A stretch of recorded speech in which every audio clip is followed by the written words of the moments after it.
నేను నా చరిత్రలో చెప్పిన విధముగా మీ ఇంద్రియాలను లోపలికి మరల్చుకోండి. మీరు ఖచ్చితంగా రక్షించబడతారు. మీకు ఆనందాన్ని కలిగించే బయట దేనికోసమూ వెతకడం మానేయండి. మీ అంతర్గతంలోకి వెళ్ళండి.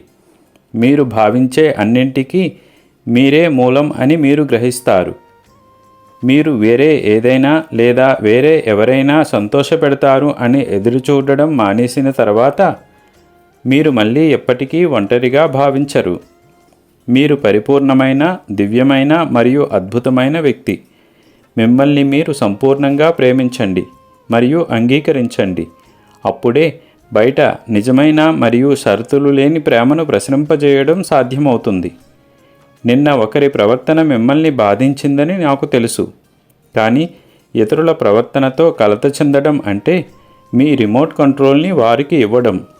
కానీ నా పిల్లలు అందరూ దృఢంగానూ దయతోనూ ఉన్నారని నాకు తెలుసు. కాబట్టి మీ మనస్సులో ప్రతికూలతకు చోటు ఇవ్వకండి. వదిలేయండి, నవ్వండి మరియు తేలికగా అనుభూతి చెందండి. మీరు మీ జీవితంలోని ప్రకాశవంతమైన అధ్యాయంలోకి ప్రవేశిస్తున్నారు. అల్లా మాలిక్.